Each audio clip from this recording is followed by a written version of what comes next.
न्याय विद मुस्कान। अब हम कॉन्स्टिट्यूशनल लॉ के सबसे इम्पॉर्टेंट चैप्टर पर आ गए हैं। तो क्या है? President of India. इस टॉपिक को समझेंगे और इसके आर्टिकल समझेंगे। 52 से लेकर 62 आर्टिकल को हम इस वीडियो में समझेंगे, तो वीडियो को एंड तक ज़रूर देखें। अक्सर ना स्टूडेंट्स के बीच में कन्फ्यूजन रहता है कि आखिर इंडिया में पावरफुल है कौन, प्राइम मिनिस्टर पावरफुल है कि प्रेसिडेंट पावरफुल है। आज हम इसी टॉपिक को समझेंगे कि कौन पावरफुल है। अगर प्रेसिडेंट पावरफुल है तो उसकी क्या पावर्स हैं, उसकी क्या क्वालिफिकेशन होनी चाहिए, ये सब चीज़ों को डिटेल में समझेंगे। वीडियो में एंड तक बने रहें। बात करते हैं हम कौन से आर्टिकल के बारे में। अब सबसे पहले बढ़ते हैं आर्टिकल 52। आर्टिकल 52 सबसे छोटा है, सबसे सिंपल चीज़ बोलता है। क्या है वो चीज़? आर्टिकल 52 बोलता है there shall be a president of India, मतलब भारत में एक राष्ट्रपति होना ही चाहिए। आर्टिकल 52 में ना सिर्फ प्रेसिडेंट की ऑफिस को एस्टेब्लिश किया गया है, इसकी पावर्स, इसकी क्वालिफिकेशन, इसका कुछ भी डिस्कस नहीं किया गया है। सिर्फ प्रेसिडेंट का ऑफिस होना चाहिए ये बताया गया है आर्टिकल 52 के अंदर। ये तो हम समझ चुके हैं आर्टिकल 52 के अंदर कि कॉन्स्टिट्यूशन ने प्रेसिडेंट का ऑफिस ओपन किया है। बट अब बात करते हैं प्रेसिडेंट की पावर्स क्या होंगी। वो पावर्स को हम समझेंगे आर्टिकल 53। आर्टिकल 53 क्या बात करता है? एग्जीक्यूटिव पावर्स के बारे में। The executive power of the union shall be vested in the president. इस आर्टिकल के अंदर यही बताया जाता है कि जो यूनियन की एग्जीक्यूटिव अथॉरिटी है वो प्रेसिडेंट में वेस्ट की गई है। तो वर्ड यूज हो रहा है वेस्ट। वेस्टेड का मतलब होता है किसी पर्सन को लीगल राइट देना, किसी अथॉरिटी का, किसी चीज का लीगल राइट देना, उसको वेस्टेड बोलते हैं। नॉट दैट वाला वेस्ट। हाँ, ये वाला वेस्टेड है कि इन पावर किसके हाथ में है? प्रेसिडेंट के हाथ में, एग्जीक्यूटिव की। इसीलिए जो प्रेसिडेंट है ना वो एक्ट करता है किसकी एडवाइस पे? काउंसिल ऑफ मिनिस्टर्स की एड और एडवाइस पे प्रेसिडेंट एक्ट कर। नेक्स्ट टॉपिक के बारे में, आखिर प्रेसिडेंट की पोजीशन क्या है? प्रेसिडेंट की पोजीशन क्या है? पहले तो वो हेड ऑफ द स्टेट कहलाते हैं। सेकंड, वो कॉन्स्टिट्यूशनल हेड भी कहलाते हैं। थर्ड, वो supreme commander of armed force भी कहलाते हैं। ये तीनों पोजीशन क्या है? हमारे प्रेसिडेंट की रहती है। नेक्स्ट आता है, बट इंडिया में क्या चलता है? इंडिया में चलता है पार्लियामेंट्री सिस्टम। इसीलिए दोनों के रोल्स अलग अलग हैं। प्रेसिडेंट के रोल्स अलग हैं और प्राइम मिनिस्टर के रोल्स अलग अलग है कॉन्स्टिट्यूशन में। हम नेक्स्ट आर्टिकल के बारे में, नेक्स्ट आर्टिकल है आर्टिकल 58 जो प्रेसिडेंट की क्वालिफिकेशन के बारे में बात करता है। प्रेसिडेंट की क्वालिफिकेशन क्या होती है? सबसे पहले वो इंडियन सिटीज़न होना चाहिए। सेकंड पॉइंट, उसकी मिनिमम एज 35 ईयर्स होनी चाहिए। नेक्स्ट है qualified to be Lok Sabha member. Lok Sabha member बनने के लिए क्वालिफाइड होना चाहिए। लास्ट पॉइंट है no hold on office of profit. Office of profit क्या होता है? गवर्नमेंट की कोई ऐसी पोस्ट जहां से आपको फाइनेंशियली बेनिफिट मिल रहा हो। अब बात करते हैं नेक्स्ट टॉपिक के बारे में, प्रेसिडेंट ऑफ इंडिया का इलेक्शन कैसे होता है। आर्टिकल 54 के अंडर आता है इलेक्शन। इलेक्शन जनरली प्रेसिडेंट को मतलब डायरेक्टली सिटीजन्स इलेक्ट नहीं करते हैं। प्रेसिडेंट का इलेक्शन डायरेक्ट सिटीजन्स द्वारा नहीं होता है। उनको कौन इलेक्शन में वोट करता है प्रेसिडेंट के लिए, कौन उनको वो करता है? सबसे पहले उनको जो वोट करते हैं उनको अपन बोलते हैं इलेक्टोरल कॉलेज। उसमें कौन कौन आता है? इलेक्टोरल कॉलेज में कौन कौन आता है? सबसे पहला आता है elected members of Lok Sabha. Lok Sabha के इलेक्टेड मेंबर्स आते हैं। राज्यसभा के इलेक्टेड मेंबर्स आते हैं। स्टेट लेजिस्लेटिव असेंबलीज के मेंबर आते हैं। ठीक है। एंड कॉन्स्टिट्यूशन के हिसाब से अगर देखा जाए तो यूनियन टेरिटरीज के भी इलेक्टेड असेंबली मेंबर्स इसमें पार्ट होते हैं। तो याद रखना कौन कौन मेंबर्स इलेक्ट करता है हमारे प्रेसिडेंट को। ये सब हैं जिनको राइट है प्रेसिडेंट को इलेक्ट करने का। कॉन्स्टिट्यूशनल स्कीम के अकॉर्डिंग सर्टेन यूनियन टेरिटरीज के इलेक्टेड असेंबली मेंबर्स भी पार्ट हो सकते हैं प्रेसिडेंट के इलेक्शन के। इंपॉर्टेंट पॉइंट याद रखना, जो नॉमिनेट पीपल होते हैं वो वोट नहीं करते हैं। जितने भी नॉमिनेट एमपीस होते हैं ना वो वोट नहीं कर सकते हैं इलेक्शन। है हमारा इलेक्शन मेथड। इलेक्शन मेथड क्या होता है, प्रेसिडेंट का इलेक्शन मेथड क्या होता है, ये आर्टिकल 54 में है। फर्स्ट मेथड है proportional representation by means of transferable vote. सबसे पहले ये वाला सिस्टम होता है जिसको अपन ट्रांसफरेबल वोट भी बोलते हैं, मतलब जिसमें प्रेफरेंस रहती है, first preference, second preference, third preference, like ABC, और ट्रांसफ़र होते हैं वोट्स, उसको अपन बोलते हैं proportional representation means of transferable vote. और सीक्रेट बैलेट, सीक्रेट बैलेट में किसको वोट किया ये सीक्रेट ही रहता है क्योंकि ये कॉन्फिडेंशियल माना जाता है। तो 2 तरीके होते हैं वोटिंग के, ये 2 तरीके होते हैं जो आपको एग्जाम में लिखना इंपॉर्टेंट है। अगर प्रेसिडेंट ऑफ इंडिया का टॉपिक आता है और उससे रिलेटेड क्वेश्चन आता है वोटिंग का, तो ये चीज़ ज़रूर मेंशन करना। नेक्स्ट टॉपिक के बारे में इलेक्शन मेथड के बाद आती है टर्म। प्रेसिडेंट कितने टाइम तक उस प्लेस पे रहते हैं प्रेसिडेंट की, आर्टिकल 56 में उनकी टर्म की बात होती है। प्रेसिडेंट का टाइम पीरियड क्या होता है, 5 ईयर्स रहते हैं। उनकी टर्म कितने टाइम की होती है, 5 ईयर्स की होती है। और साथ में उतना टाइम और ऐड होता है जब तक नेक्स्ट प्रेसिडेंट ऑफिस ज्वाइन न कर ले। तो जब तक नेक्स्ट प्रेसिडेंट ऑफिस नहीं ज्वाइन करता है तब तक का टाइम भी इसी में इंक्लूड होता है। और मान लो प्रेसिडेंट को रिज़ाइन करना होता है तो अपना रेजिग्नेशन लेटर किसको देते हैं, वाइस प्रेसिडेंट को देते हैं। प्रेसिडेंट को दोबारा री इलेक्ट किया जा सकता है। कॉन्स्टिट्यूशन कहीं भी उसको लिमिट नहीं करता है, कॉन्स्टिट्यूशन कोई भी फिक्स लिमिट नहीं प्रिस्क्राइब करता है कि री इलेक्शन में इसको हटाया जाए, नहीं, कॉन्स्टिट्यूशन ये राइट देता है कि प्रेसिडेंट फिर से री इलेक्ट हो सकता है। करते हैं सबसे इम्पॉर्टेंट पार्ट की, सबसे इम्पॉर्टेंट पार्ट है प्रेसिडेंट ऑफ इंडिया की पावर्स क्या क्या होती है। सबसे पहले पावर होती है एग्जीक्यूटिव पावर्स, सेकेंड है लेजिस्लेटिव पावर, थर्ड है फाइनेंशियल पावर, फोर्थ है जुडिशियल पावर, फिफ्थ है इमरजेंसी पावर, सिक्स्थ है डिप्लोमेटिक पावर, सेवेंथ है मिलिट्री पावर। अब एक एक करके इन पावर्स को डिटेल में समझते हैं कि इन पावर।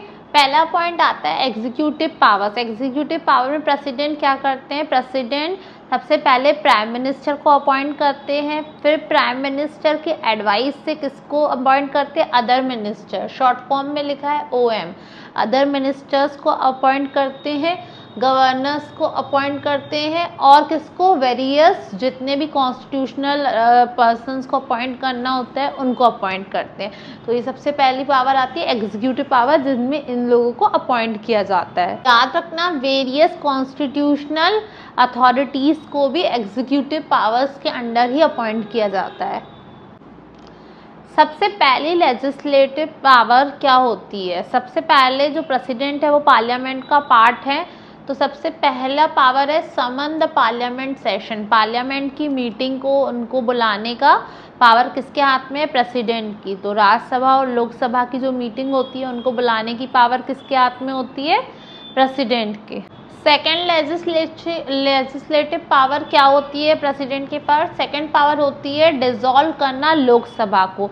वो कॉन्स्टिट्यूशनल स्कीम के अंडर या उसके अकॉर्डिंग लोकसभा को डिसॉल्व कर सकते हैं, मतलब उनका करंट टर्म ख़त्म कर सकते हैं और फ्रेश इलेक्शन फिर से जनरेट कर सकते हैं। पावर है एड्रेस पार्लियामेंट। पार्लियामेंट को एड्रेस करते हैं, मतलब नए सेशन की बिगनिंग में वो स्पीच देते हैं, गवर्नमेंट की पॉलिसीज़ और लॉज से रिलेटेड जो स्पीच देते हैं उसी को अपन बोलते हैं कि वो पार्लियामेंट एड्रेस करते हैं पार्लियामेंट को। स्पीच देते हैं बिगनिंग ऑफ द सेशन में, गवर्नमेंट की पॉलिसीज़ के बारे में स्पीच देते हैं, गवर्नमेंट की बनाई हुई लॉज और पॉलिसीज़ से रिगार्डिंग स्पीच देते हैं। है हमारा assent on bill. Assent on bill मतलब क्या होता है, पार्लियामेंट से कोई भी बिल पास होके किसके पास जाता है, प्रेसिडेंट के पास जाता है। पार्लियामेंट से बिल पास होके प्रेसिडेंट के पास जाता है, देन प्रेसिडेंट को सही लगता है तो वो अप्रूवल देते हैं, और वो अप्रूवल देने के बाद ही वो बिल इन्फोर्स होता है, मतलब लॉ या एक्ट का पार्ट बनता है। लास्ट पावर आती है हमारी ऑर्डिनेंस प्रोमुलगेट। इसका मतलब क्या होता है, ऑर्डिनेंस का मतलब होता है ऐसी चीज़ जब पार्लियामेंट सेशन उसमें ना हो, जब पार्लियामेंट अवेलेबल ना हो, तो प्रेसिडेंट कुछ ऐसा लॉ इन्फोर्स करे या इशू करे जो पहले से ही नहीं बताया गया है। प्रोमुलेट का मतलब क्या होता है? अनाउंस करना, बताना, तो वो उसको अपन बोलते हैं ऑर्डिनेंस प्रोमुलेट। ऑर्डिनेंस एक टेम्पररी लॉ की तरह होता है जो बाद में पार्लियामेंट के सामने रखना पड़ता है। इस सिचुएशन के टाइम में इशू होता है कि चलो दोनों चीज़ों की मीटिंग नहीं हो सकती और इमीडिएट एक्ट लेना है, तो प्रेसिडेंट इस चीज़ को इशू कर सकता है। ये तभी इशू होता है जब इमीडिएट कंडीशन हो कि अभी कुछ मीटिंग नहीं हो पा रही है और इमीडिएटली इशू करना है, तो ये इशू किया जाता है एंड बाद में पार्लियामेंट को इसके बारे में नॉलेज दी जाती है। ऑर्डिनेंस का मतलब याद रखना, पार्लियामेंट बंद है, पार्लियामेंट क्लोज है और प्लस इमीडिएट नीड है, तब जाके ये इशू होता है। इमीडिएट नीड याद रखना, ordinance is equals to parliament close plus immediate need. Power, financial power में सबसे पहले क्या आता है? Money bill. Money bill president की रिकमेंडेशन के बिना इंट्रोड्यूस नहीं किया जा सकता है। मनी बिल के लिए प्रेसिडेंट की रिकमेंडेशन लगेगी। नेक्स्ट है annual financial statement. Annual financial statement parliament में जब प्रेजेंट होता है तो वो प्रेसिडेंट के नाम से प्रेजेंट होता है। अब बात करते हैं हमारी नेक्स्ट पावर्स के बारे में। नेक्स्ट पावर्स क्या हैं प्रेसिडेंट के पास? Judicial powers. जुडिशियल पावर ये आर्टिकल 72 के अंदर आती हैं। पार्डन, पार्डन का मतलब होता है क्षमा कर देना। क्षमा मतलब माफ़ कर देना। जैसे किसी को मान लो सीरियस पनिशमेंट मिल रही है, जैसे डेथ की पनिशमेंट है, तो उसको कम्प्लीटली कैंसिल कर देना, क्षमा कर देना, इसको डेथ की पनिशमेंट नहीं देनी है। सेकंड है रिप्राइवरी का मतलब क्या होता है? पनिशमेंट को पोस्टपोन कर देना, मतलब जो आज होने वाली डेथ पनिशमेंट्स होती हैं उसको पोस्टपोन करके बाद में देना। नेक्स्ट है रिस्पाइट। रिस्पाइट मतलब कुछ परिस्थितियों में राहत दी जा सकती है। जैसे सपोज कोई प्रेग्नेंट वुमेन है तो उसकी पनिशमेंट को थोड़ा कम किया जा सके, या किसी को सीरियस प्रॉब्लम है, कोई इलनेस है, तो उनकी पनिशमेंट को थोड़ा कम किया जा सके। नेक्स्ट है रीमिशन। रीमिशन का मतलब क्या होता है? पनिशमेंट को देखते हुए, मतलब इंसान में सुधार देखते हुए पनिशमेंट को कम भी किया जा सकता है। मान लो 10 साल की जेल होने वाली है तो उसको 6 साल की जेल कर दी, तो रीमिशन। नेक्स्ट है कम्यूटेशन। कम्यूटेशन का मतलब क्या होता है? कम्यूटेशन का मतलब होता है जितनी हार्शर पनिशमेंट मिलने वाली थी, हार्शर पनिशमेंट न दे के लाइटर पनिशमेंट दे रहे हैं। मतलब पनिशमेंट डेथ की थी लेकिन पनिशमेंट चेंज होके उम्र कैद की कर दी गई है। तो जो बहुत ज़्यादा हार्श पनिशमेंट थी उसको चेंज करके थोड़ा लाइट किया गया, उम्र कैद की पनिशमेंट दी गई है। नेक्स्ट पावर्स के बारे में, इमरजेंसी पावर। प्रेसिडेंट के पास इमरजेंसी पावर्स होती हैं। इमरजेंसी पावर्स कहाँ से आती है? इमरजेंसी प्रोविजन से आती है इमरजेंसी पावर। सबसे पहली पावर है नेशनल इमरजेंसी पावर, जो हमको कहाँ से मिली है? आर्टिकल 352 से मिली है। जब नेशन की सिक्योरिटी को लेकर थ्रेट होता है, युद्ध की कंडीशन हो, वॉर की कंडीशन हो, तब ये पावर्स को यूज़ किया जाता है। इसका सिंपल सा यूसेज बताती हूँ, एग्जाम्पल बताती हूँ। जब दूसरी कंट्री इंडिया पे अटैक करे उस टाइम पे इन पावर्स का यूज़ किया जाता है, इसीलिए इसको बोला गया है नेशनल इमरजेंसी पावर्स। पावर की बात करते हैं। नेक्स्ट पावर आता है प्रेसिडेंट्स रूल। प्रेसिडेंट्स रूल किसके अंदर आता है? प्रेसिडेंट्स रूल आता है आर्टिकल 356 के अंदर। इसमें अगर मान लो गवर्नमेंट किसी स्टेट की, किसी जगह की गवर्नमेंट ढंग से काम नहीं करती है तो उस पर प्रेसिडेंट 356 आर्टिकल यूज़ कर सकता है। उसमें वो बता सकता है गवर्नर की रिपोर्ट दे के या उनके ये इन्फॉर्मेशन ला के, और वो अपने स्टेट गवर्नमेंट पे अपने पावर्स लगा सकता है, मतलब अपना रूल चला सकता है, उनको रिमूव कर सकता है, उनकी पावर्स को हटा के खुद उसका कंट्रोल ले सकता है। एग्जाम्पल क्या होगा? स्टेट गवर्नमेंट के फंक्शंस प्रेसिडेंट के कंट्रोल में आ सकते हैं। अगर स्टेट गवर्नमेंट प्रॉपर काम नहीं करती है तो प्रेसिडेंट अपना रूल लगा सकता है, मतलब 356 एक्ट के अंडर वो अपना एक्शन ले सकते हैं अगर गवर्नमेंट ढंग से काम नहीं कर रही है। तो बात करते हैं इंडिया के किसी पार्ट को, किसी स्टेट को फाइनेंशियली इमरजेंसी की ज़रूरत है, मतलब फाइनेंशियल स्टेबिलिटी को थ्रेट हो या उसके क्रेडिट को थ्रेट हो, तो फाइनेंशियल इमरजेंसी की पावर लगाई जा सकती है। उसको वो आर्टिकल कौन से में मेंशन है फाइनेंशियल इमरजेंसी? आर्टिकल 360 में आती है फाइनेंशियल इमरजेंसी की पावर में। जो सेंटर है ना वो स्टेट्स को ना फाइनेंस के रिलेटेड डायरेक्शन दे सकता है, गवर्नमेंट को गाइडेंस मिल सकती है उनकी सैलरी और अलाउंसेस के रिगार्डिंग, तब इस पावर को यूज़ होता है। वैसे ये पावर अभी तक इंडिया में कभी इम्पोज नहीं हुई है। 52 की पावर देश के लिए, 356 की पावर स्टेट्स के लिए एंड 360 की पावर फाइनेंस के लिए। पावर्स कौन सी है? Diplomatic powers. डिप्लोमेटिक पावर्स में क्या आती है? Official relationship with foreign countries. Foreign country से रिलेटेड पावर्स इसमें आती है, इसको समझते हैं डिटेल में। प्रेसिडेंट इंडिया के कॉन्स्टिट्यूशनल हेड होने के कारण इंडिया को इंटरनेशनली रिप्रेजेंट करते हैं। इंडिया डिप्लोमेटिक पावर्स में क्या आता है? सबसे पहले रिसीव फॉरेन एम्बेसडर्स रिप्रेजेंटेटिव, मतलब जो हमारे प्रेसिडेंट है ना वो उनको जो भी रिप्रेजेंटेटिव फॉरेन से इंडिया आता है वो अपने क्रेडेंटल्स जो उनकी क्रेडेंटल्स मतलब जो आइडेंटिटी और प्रूफ है वो प्रेसिडेंट को दिखाता है और प्रूफ करता है कि वो पर्टिकुलर कंट्री से है। तो वो सब रिसीव करना किसका काम होता है? प्रेसिडेंट का काम होता है। अगर कोई फॉरेन कंट्री का एम्बेसडर अगर हमारी कंट्री में आ रहा है और उनके आइडेंटिटी प्रूफ ये सब चीज़ें कौन देखते हैं? प्रेसिडेंट देखते हैं। है to appoint diplomatic representative. Diplomatic representative को किसको अपॉइंट करना है, ये पावर भी किसके हाथ में होती है? प्रेसिडेंट के हाथ में होती है। मतलब हमारे इंडिया का कोई पर्सन ऐसा एम्बेसडर दूसरी कंट्री में जाता है और उसको अपॉइंट कौन करता है? उसको अपॉइंट करता है हमारे प्रेसिडेंट। प्रेसिडेंट और भी हेड से एडवाइस लेता है फिर जाके अपॉइंट होता है। President central government, head of council, इन सब की एडवाइस लेके फिर ही किसी को अपॉइंट करता है फॉरेन एम्बेसडर के लिए। प्रेसिडेंट के नाम पर इंडिया किस में एंटर कर सकता है? India international treaties and agreements में एंटर कर सकता है। ये पावर किसके हाथ में? ये पावर प्रेसिडेंट के हाथ में है। एग्ज़ाम के लिए एक टिप देती हूँ, एक पॉइंट ज़रूर मेंशन करना, प्रेसिडेंट ज़रूर डिप्लोमेटिक पावर्स के हेड हैं, लेकिन एक चीज़ याद रखनी है हमको, प्रेसिडेंट हेड होने के बाद भी उनकी जो पावर्स हैं उनको किसकी एडवाइस पे चलना होता है? काउंसिल ऑफ मिनिस्टर्स की एडवाइस पे चलना होता है। मतलब उनसे सलाह लिए उनके एड के बिना वो भी ऐसे अपने हिसाब से डिसीज़न नहीं ले सकते हैं।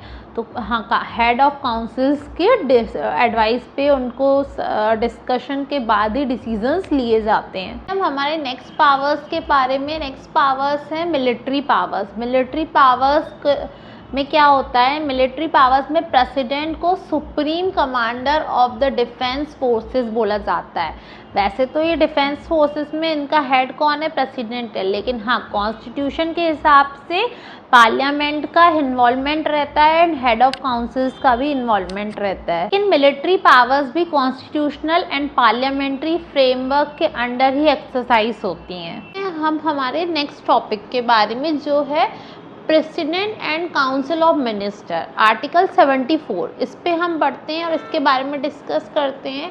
आर्टिकल 74 बताता है, आर्टिकल 74 बताता है प्रेसिडेंट जो भी करता है वो किसकी एड और एडवाइस से करता है? वो किसकी एडवाइस लेता है प्रेसिडेंट?